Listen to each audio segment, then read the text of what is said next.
Long ago, there lived a kind woman who wished for a child of her own. One day, she planted a special seed in a flower pot and watered it carefully. Soon, a beautiful flower bloomed. When the petals opened, inside sat a tiny girl, no bigger than a thumb. The woman named her Thumbelina. Thumbelina slept in a walnut shell and used rose petals for blankets. She sang softly and danced on the table, light as a feather. But one night, as the moon shone through the window, something unexpected happened. A large toad hopped inside. "She will make a fine bride for my son," croaked the toad. She lifted Thumbelina and carried her away to the river. The toad placed Thumbelina on a lily leaf in the water. Thumbelina cried quietly, but the fish beneath the water saw her tears. They felt sorry for her. Together, they nibbled the stem of the lily.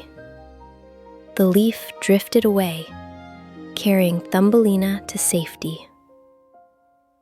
Thumbelina floated far downstream. A colorful butterfly flew beside her, keeping her company. At last, she reached a sunny meadow and rested among the flowers. But her journey was not over. Soon, a beetle carried her up into a tree. At first, he admired her. But when the other beetles laughed and said she was strange, he grew ashamed. He left her alone on a leaf. Thumbelina wept, but she was brave. She lived through the summer, feeding on honey from flowers. When autumn came, the air grew cold. Thumbelina shivered.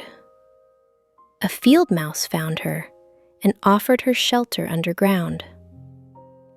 "You may stay," said the mouse, "but you must keep the house tidy."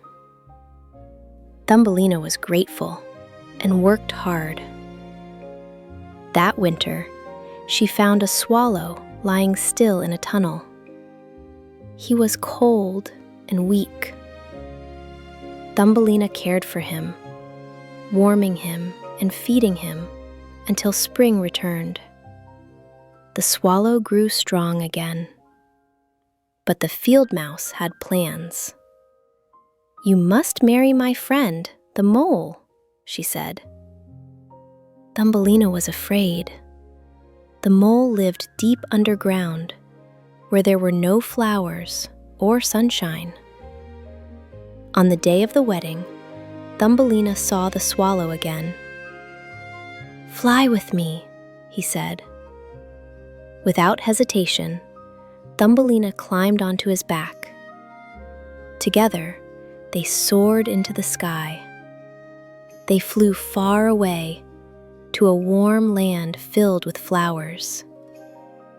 There, Thumbelina met people as small as she was. She was given wings and a new name. She was no longer alone. Even the smallest heart can find a place to belong. Good night and sweet dreams.